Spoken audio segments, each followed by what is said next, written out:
आपको कैसा महसूस होगा जब आपको पता लगेगा जिस जगह पर आप काम कर रहे हैं वहां किसी भी वक्त एक ऐसा मॉन्स्टर आएगा जो कि सिर्फ एक निवाले में आपके साथ लाखों जानों को खाकर चला जाएगा, लेकिन फिर भी मजबूरन आपको अपनी ड्यूटी करनी पड़ेगी। है ना ये खतरनाक। तो आज की हमारी जो मूवी है अटलांटिक रिम इसी कहानी के ऊपर बेस्ड है। तो कहानी की शुरुआत होती है अमेरिका की एक सिटी से, जहाँ पे अचानक से समुद्र के कोने में हलचल मचना शुरू हो जाती है। किसी को भी कुछ समझ में नहीं आ रहा होता और लाखों जाने मानो यूं चुटकी बजाते ही जा रही होती है। पूरी यूएस आर्मी भी परेशान हो जाती है और तब जाके यूएस आर्मी को पता लगता है कि ये जो हलचल है इसकी वजह और कोई नहीं बल्कि सी मॉन्स्टर है। ये जो सी मॉन्स्टर होते हैं ये बहुत ही ज्यादा गहरे पानी में रहते हैं जहाँ का प्रेशर बहुत ज्यादा होता है, जिसकी वजह से इनकी ऊपर की स्किन इतनी ज्यादा हार्ड हो जाती है कि इनके ऊपर बुलेट, मिसाइल्स, बम किसी भी चीज का कोई असर नहीं पड़ता, जो कि यूएस के लिए एक बहुत ही खतरनाक बात है। और अब इन लोगों के पास कोई भी चारा नहीं था सिवाय कि देश को बर्बाद होते देखना, क्योंकि हजारों लाखों जाने यूं जा रही थी मानो कुछ है ही ना। तभी इनमें से एक सुझाव देता है कि क्यों ना हम डॉग को बुलाएं।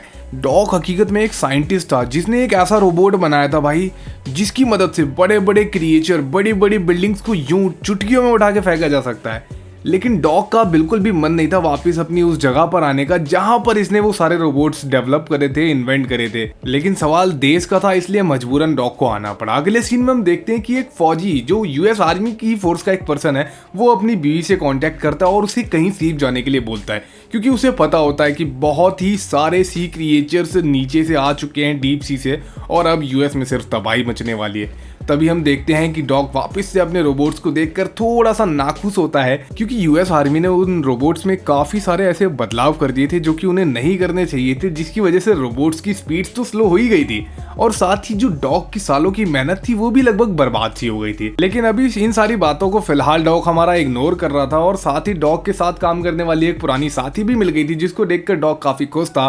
लेकिन अभी भी यहाँ पे सबसे बड़ी प्रॉब्लम ये थी कि इन रोबोट्स को चलाएगा कौन, क्योंकि ये जो रोबोट्स हैं ये नैरो माइंड सिस्टम से चलते हैं जो कि एक इंसान के माइंड से कनेक्टेड होते हैं और बिना किसी ऐसे पायलट जिन्हें इन रोबोट्स को उड़ाने की ट्रेनिंग दी गई हो इन रोबोट्स को चला पाना बिल्कुल नामुमकिन था। तो ये एक बहुत बड़ा टास्क था इन लोगों के लिए और डॉग फिर इस चीज़ को फोर्सफुली कहता है कि हमें कहीं से भी पायलट्स अरेंज करने पड़ेंगे। तब ये यूएस आर्मी और साथ ही इनका जनरल बताता है कि हमारे पास फिलहाल 3 पायलट्स हैं जो करेंटली अवेलेबल है एंड उन सारे लोगों की ब्रेन मैपिंग चेक होती है कि वो लोग अपने रोबोट से सही से कनेक्टेड हैं या फिर नहीं। फिलहाल यूएस आर्मी ने इन रोबोट्स में इतने ज़्यादा चेंजेस कर दिए थे जिसकी वजह से काफ़ी सारी दिक्कतें आ रही थी और डॉग भी अभी मना कर रहा था कि उसे कम से कम 1 से 1.5 दिन का टाइम चाहिए, जिसकी वजह से वो उन रोबोट्स को दोबारा से फिक्स कर देगा और साथ ही इनको प्रॉपर यूज़ में ला देगा। लेकिन जनरल और साथ ही बाकी यूएस आर्मी के स्टाफ ने ये कहा कि अभी उनके पास बिल्कुल भी टाइम नहीं है, जो कि एक सच्ची बात है और अब उन्हें देश को बचाना है, इसलिए मजबूरन उन्हें अपने पायलट्स को उन रोबोट्स में डालकर भेजना पड़ता है ताकि वो उस सी क्रिएचर को खत्म कर पाए या कम से कम 1 से 1.5 दिन के लिए रोक पाए, जिसके बाद डॉग अपने रोबोट्स में चेंजेस कर पाए और साथ ही उनकी कोडिंग्स को बदल पाए। लेकिन यहाँ पर भाई मंजर कुछ और ही था, क्योंकि क्रिएचर ने अब बेमतहा तबाही मचा रखी थी, पूरे देश को तबाह करने की ओर चल पड़ा था वो सी क्रिएचर मॉन्स्टर। तभी हमारे तीनों पायलट्स रोबोट्स के साथ पहुंच जाते हैं एंड इन लोगों ने बिल्कुल भी एक्सपेक्ट नहीं किया था कि ये जो सी मॉन्स्टर है ये इतना बड़ा, डरावना और खतरनाक होने वाला है। लेकिन यहाँ पर भाई इन लोगों ने हार नहीं मानी, अपनी पूरी जान लगा दी और जैसे तैसे करके इस सी मॉन्स्टर को टेम्परेरी तो मार दिया, जिसके बाद इन लोगों को लगा ये सी क्रिएचर पूरी तरीके से मर चुका है और सारे के सारे खुशियां मनाने लगते हैं। लेकिन भाई बात कुछ और ही थी। थोड़ी देर बाद वो सी क्रिएचर अचानक से उठ जाता है और पता लगता है कि वो सी क्रिएचर हकीकत में नाटक कर रहा था मरने का।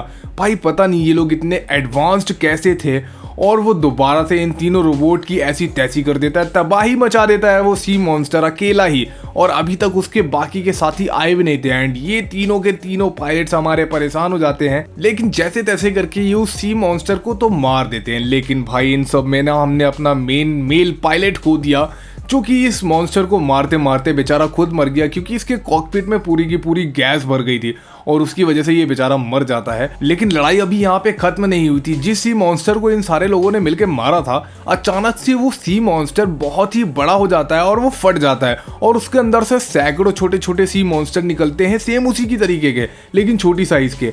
एंड वो सारे के सारे सी मॉन्स्टर हर एक रोबोट्स के ऊपर जा करके उनके ऊपर तबाही मचाना शुरू कर देते हैं। इवन वो पूरे शहर में फैल जाते हैं और हर एक बंदा जो उनके कांटेक्ट में आता है वो इन्फेक्टेड हो जाता है टेम्परेरी। और ये एक और नया बखेड़ा खड़ा हो जाता है जो कि यूएस आर्मी ने बिल्कुल एक्सपेक्ट नहीं करी थी। और अब यूएस आर्मी, जनरल, डॉग सभी के सभी परेशान हो जाते हैं क्योंकि इनको कुछ भी नहीं सूझ रहा होता। तभी जनरल सामने से कमांड देता है कि अब इन सारे सी क्रिएचर्स के ऊपर बॉम्ब गिराओ, न्यूक्लियर बॉम्ब। लेकिन डॉग इस चीज से मना कर देता है क्योंकि न्यूक्लियर बॉम्ब की रेडिएशन पूरे शहर में फैलेगी, जिसके बाद और भी लोग जो इसकी रेंज में आएंगे वो भी इस चीज से प्रभावित होंगे। लेकिन सामने से जनरल की कमांड मिली है, इसलिए मजबूरन भाई इन लोगों को फॉलो अप लेना पड़ेगा उस चीज के लिए। और ये सारे के सारे लोग उस लोकेशन पे पहुंचते हैं जहां पर इनके न्यूक्लियर बॉम्ब्स पड़े होते हैं। लेकिन जो डॉग के साथ की साइंटिस्ट होती है ना, ये सामने से जनरल से थोड़ी देर का समय मांगती है ताकि ये लोग उन क्रिएचर्स के ऊपर रिसर्च कर सके। क्योंकि जब वो बड़ा सी मॉन्स्टर फटा था, उसके फटने के बाद उसके अंदर से काफ़ी सारे छोटे छोटे सी मॉन्स्टर्स निकले थे जो कि सड़कों पे बिल्कुल पागलों की तरह घूम रहे थे। उन्हीं में से एक क्रिएचर ये लोग मार के ले आए थे ताकि ये लोग चीर फाड़ कर सके और उनके ऊपर एक्सपेरिमेंट कर सके कि आखिरकार वो किस चीज़ से बने हैं, उनके अंदर क्या क्या है और साथ ही उनको मारा कैसे जा सके। तो इस चीज़ के लिए कर्नल थोड़ी देर के लिए अलाउ कर देता है और सारी की सारी एयर और ग्राउंड फोर्सेस को अलर्ट कर देता है कि वो सारे के सारे जितने भी मॉन्स्टर दिख रहे हैं उनके ऊपर गोलाबारी बिल्कुल भी ना रोके। और अगर कुछ देर में ये सब चीज़ें ठीक नहीं होती है तो जनरल की कमांड वैसे भी थी कि न्यूक्लियर बॉम्ब उन लोगों के ऊपर बरसा दिया जाए। इससे हालांकि जान माल को भी बहुत खतरा होता, लेकिन जनरल के पास भी अब इसके अलावा कोई और ऑप्शन नहीं था और व्हाइट हाउस को भी उसे रिपोर्ट करना था, साथ ही सेव करना था। तभी हम देखते हैं डॉग के साथ जो काम करने वाली साइंटिस्ट है, आखिरकार उसे पता लग जाता है कि किस तरीके से इन सारे सी मॉन्स्टर और क्रिएचर्स को मारा जा सकता है। हकीकत में एक तरीके की गैस होती है जो कि ये लोग बहुत ही इजीली बना सकते हैं। वो ये लोग रेगुलर बेसिस पे अपने लैब्स में यूज करते हैं, लिथियम एलाराइड। भाई ये जो गैस है ना, ये बहुत ही इजीली ये लोग बना सकते हैं। तो इसलिए अब इन लोगों के मन में एक रिलीफ तो आता है कि कम से कम ये सारे सी मॉन्स्टर को मार सकते हैं, वो भी एकदम नॉर्मल सी गैस बना के। लेकिन अब प्रॉब्लम ये थी कि अब इन लोगों के पास और पायलट्स नहीं बचे थे और ना ही समुद्री विभाग इनका सपोर्ट दे पा रहा था, क्योंकि जितनी भी पनडुब्बी यानी कि सबमरीन थी और साथ ही बोट्स वगैरह थे वो लगभग सारे के सारे सी क्रिएचर्स खा चुके थे। और एक एक करके अब ये सी मॉन्स्टर गहरे पानी से निकले जा रहे थे और देश को तबाह करे जा रहे थे।